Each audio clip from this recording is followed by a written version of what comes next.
What would you like to pass on to future generations? I'd like to pass on a feeling of optimism for the future, based on their good work. So you think young people who are willing to do good work should be optimistic about the future? Absolutely. Because we have opportunities, or because sometimes I think people feel like maybe you had more opportunities. No, I hear that all the time. It's not true. When I came out of the Air Force, there were huge opportunities.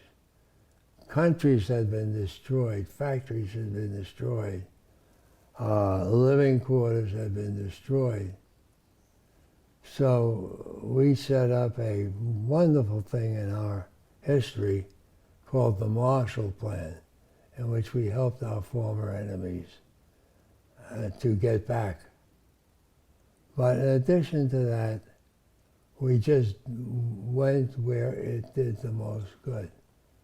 And this is the same thing. Everything starts in the mind. And what the mind can conceive, the body can execute.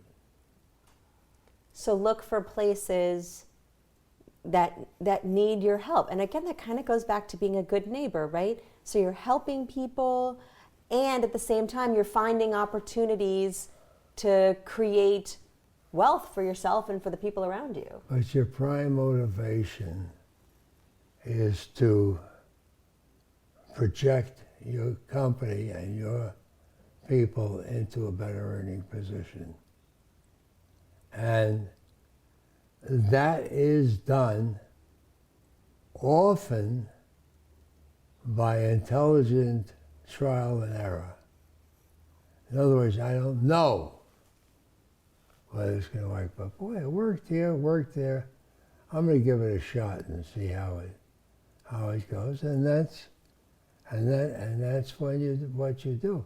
Sometimes you get resistance. Sometimes you get people that don't want to do it. I once had a salesman revolt.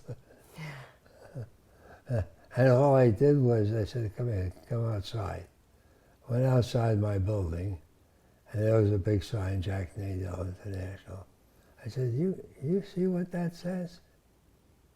Do you see anywhere where it says Smith or Rosenman or Corbacero? It's what I say. That was the end. And it worked.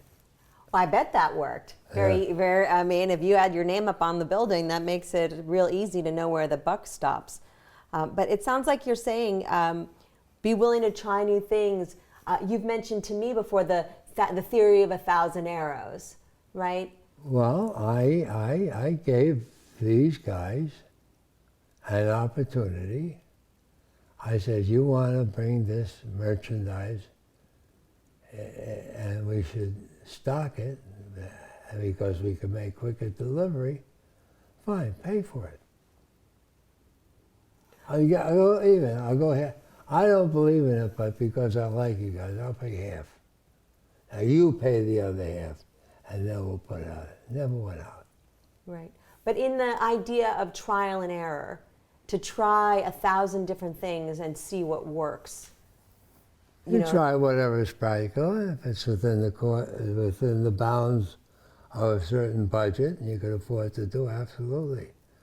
Absolutely. Always go for the goal. Always go for the goal. Sometimes it surprises you.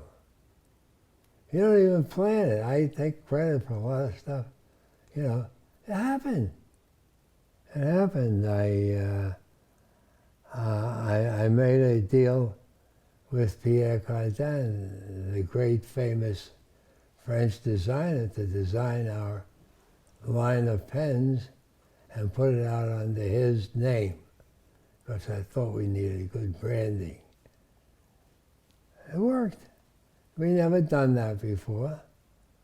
No one in my field had ever done it before, but that didn't matter. Will it work? Doesn't work, you stop it.